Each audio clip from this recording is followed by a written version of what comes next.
हरे कृष्णा भक्तों, राधे राधे। स्वागत है आपका हमारे यूट्यूब चैनल पे।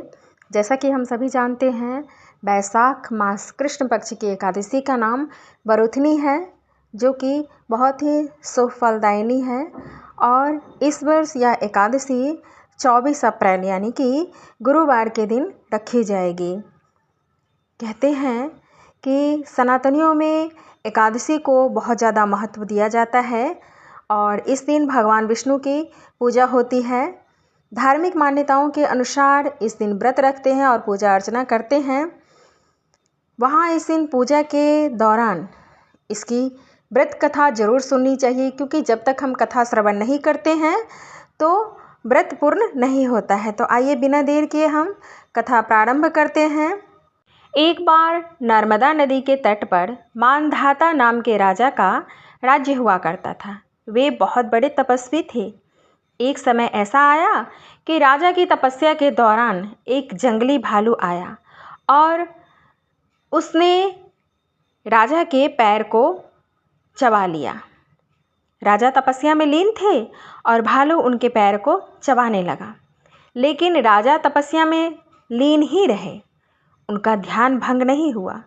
भालू राजा को घसीटकर जंगल में ले गया। भालू को देख राजा अधिक डर गए।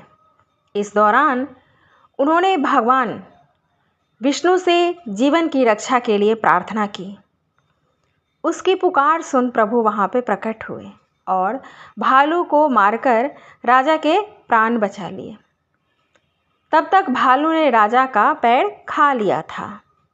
इसकी वजह से बेहद रक्त बह रहा था पैर से और दर्द भी हो रहा था राजा को। राजा को इस परिस्थिति में देखकर भगवान विष्णु ने उसको एक उपाय बताया। प्रभु ने राजा को बरूथनी एकादशी करने के लिए कहा, क्योंकि डॉक्टर भी उपाय ही बताते हैं और इसी तरीके से हमारे प्रभु भी जादू टोना करने वाले तो हैं नहीं। भक्त को रास्ता ही बताते हैं कि तुम ऐसा कार्य करो तो तुम्हारा दुख तकलीफ दूर हो जाएगा। कर्म तो करना ही पड़ता है और कर्म प्रधान है। इसीलिए भगवान ने भी कहा कि तुम बरूथनी एकादशी का व्रत करो। राजा ने प्रभु की बात को मान लिया और बरूथनी एकादशी व्रत किया।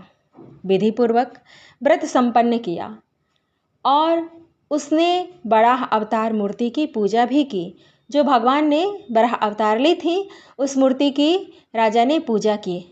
इसके बाद इस व्रत के प्रभाव से राजा फिर से सुंदर शरीर वाला हो गया और मृत्यु के पश्चात उसे स्वर्ग की प्राप्ति हुई। इसी तरह बरूथनी एकादशी की शुरुआत हुई। कहते हैं इस कथा को सुनने वाला भी मोक्ष को प्राप्त होता है और सुंदर शरीर धारण करता है। कोई भी व्रत नियम पूर्वक पूर्ण करने पे ही उसका फल प्राप्त होता है।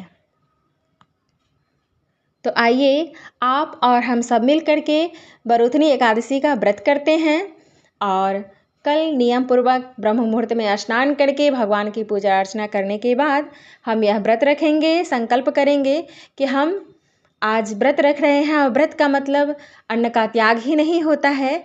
वैसे इस दिन चावल नहीं खाया जाता है और तामसिक भोजन का त्याग करना पड़ता है। फलाहार ले सकते हैं, एक टाइम जरूर फलाहार ले सकते हैं। अगर अस्वस्थ हैं तो 2 टाइम भी ले सकते हैं।